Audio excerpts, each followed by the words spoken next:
नमस्कार।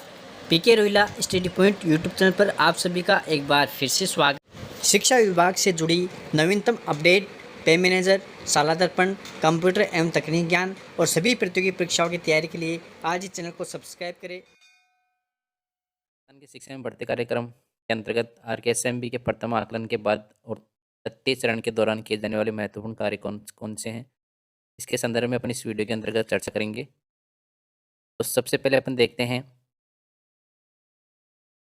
कि जब आप RKSMB के प्रथम आकलन के बाद आप अपने ऐप को ओपन कर रहे हैं तो आपको इस प्रकार का डैशबोर्ड दिखाई देगा।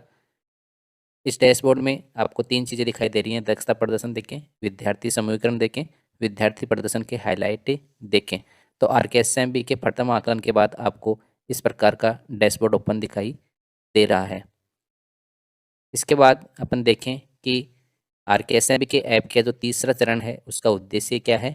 तो RKSMB के ऐप का जो चरण 3 है इसके 2 भाग होंगे, जिसमें पहला भाग है वो RKSMB के आकलन के आधार पर जो परिणाम है उसके आधार पर कक्षा स्तर के प्रदर्शन डाटा, विद्यार्थी स्तर के प्रदर्शन डाटा, विद्यार्थी समूह डाटा और डैशबोर्ड हाइलाइट्स प्रदान करता है, जो आपको 3 चीज़ें डैशबोर्ड पर दिखाई देंगे।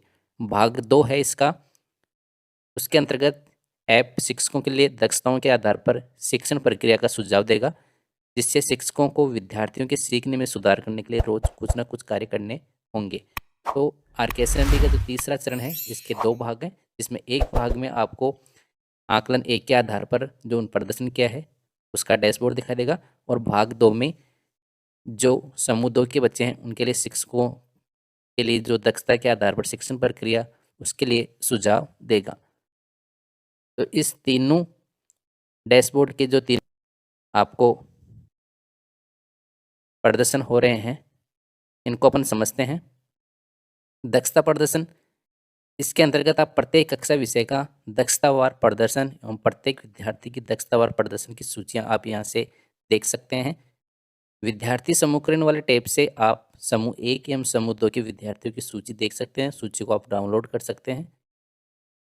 विद्यार्थी प्रदर्शन के जो हाईलाइट, इस टैब के माध्यम से आप शिक्षक जिन भी कक्षाओं को पढ़ाते हैं उन सब के प्रदर्शन के आधार पर प्रमुख 3 हाइलाइट्स आपको दिखाएगा, जो इस प्रकार होंगे।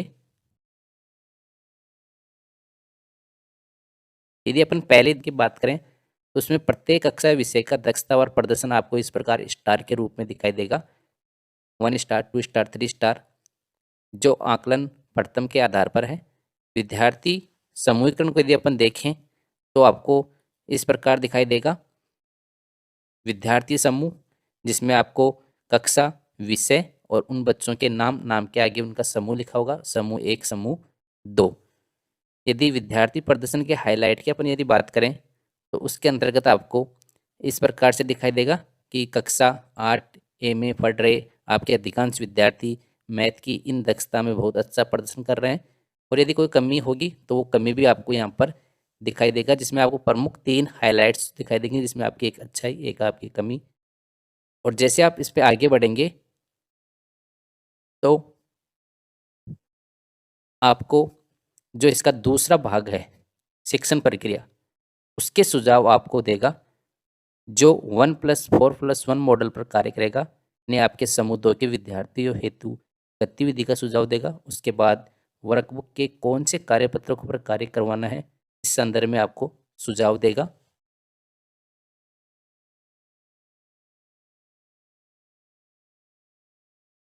संबंधित गतिविधि पर कार्य करते हुए विद्यार्थियों की फोटो अपलोड करनी होगी।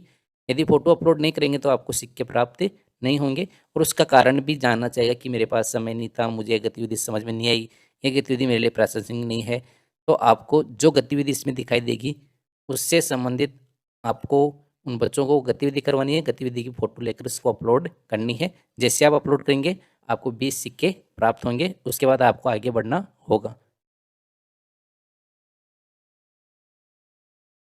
गतिविधि की फोटो अपलोड के बाद अगले चरण में आपको वर्कबुक के कार्यपत्रक यानी संबंधित दक्षताओं पर आधारित पर कार्य करने का सुझाव देगा। साथ ही उन विद्यार्थियों के नाम भी बताएगा जिन पर आपको विशेष ध्यान देना है। जो कार्यपत्रक हैं आपकी वर्कबुक में उनकी संख्या आपको यहाँ पर बताएगा, साथ में उन बच्चों के नाम भी आपको यहाँ प्रदर्शित होंगे। ये 1+4 यानी ये 4 दिन प्रक्रिया चलेगी सप्ताह में, यानी जो आपको कार्यपत्रक करवाने हैं। जब तक कार्यपत्रक पूरे नहीं होते आप आगे नहीं बढ़ें। वो कार्यपत्रक करवाने के बाद अगले दिन आप इस पर आगे बढ़ें। सभी कार्यपत्रक करवाने के बाद आप आगे बढ़ेंगे तो संबंधित दक्षता पर आधारित आकलन प्रश्न आएगा, जिसको विद्यार्थियों को पूछना है, उसके अनुसार उत्तर देकर आगे बढ़ना होगा।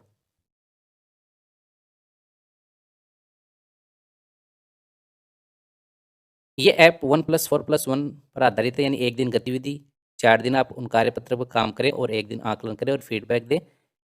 यहाँ एक प्रश्न है कि मैं ऐप पर प्रतिदिन एक से अधिक कार्य क्यों नहीं पूरा कर सकता या कर सकती। तो ये ऐप आपकी मदद के लिए बनाया गया है। इसका उद्देश्य निरीक्षण करना नहीं है और न ही नेक्स्ट नेक्स्ट क्लिक पर आगे बढ़ना है। कक्षा में वास्तविक रूप से शिक्षक एक विषय को पढ़ते हुए एक ही कार्य कर सकते हैं, जैसे अभ्यास कराना, गतिविधि करना आदि। ऐप को भी उसी वास्तविकता को दर्शाते हुए बनाया गया है। तो आप इस पर एक साथ आगे नेक्स्ट नेक्स्ट नहीं बढ़ सकते। एक दिन आप गतिविधि करेंगे तो अगले दिन आपको कार्यपत्र करवाना होगा और कार्यपत्र करवाने के बाद आपको आकलन करना होगा।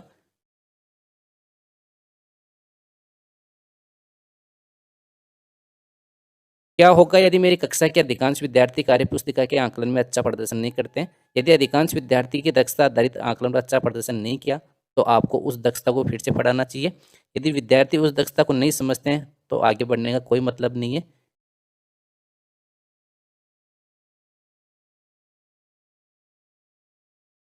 ऐप के जो तृतीय चरण है उसमें उपलब्धि वाले टैब में पंचायत लीडर बोर्ड का ऑप्शन दे रखा है, जिसके माध्यम से आप अपनी स्थिति देख सकते हैं कि आप पंचायत में कौन से नंबर पे हो।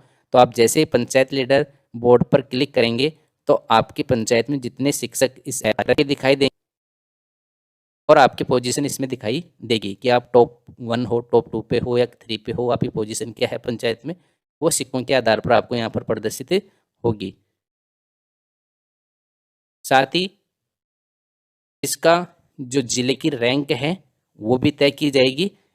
तो प्रतिमाह शिक्षक द्वारा राजस्थान के शिक्षा के बढ़ते कदम RKSMB के ऐप पर जो सिक्के अर्जित करने के उसके आधार पर विद्यालयों की संख्या, यानी जितने आपके ज़िले में विद्यालयों की संख्या है और उन विद्यालयों में 90% से ज़्यादा विद्यालय जहाँ सभी शिक्षकों ने 400 से अधिक सिक्के अर्जित किए हैं तो उस जिले को 15 अंक मिलेंगे। यदि 80% या इसके बराबर विद्यालय जहाँ सभी शिक्षकों ने 400 से अधिक अंक सिक्के अर्जित किए हैं तो वहाँ उनको 10 अंक मिलेंगे। तो RKSMB के माध्यम से जिले की रैंक भी तय होगी, जो सालाना दर्पण के माध्यम से देखी जा सकती है।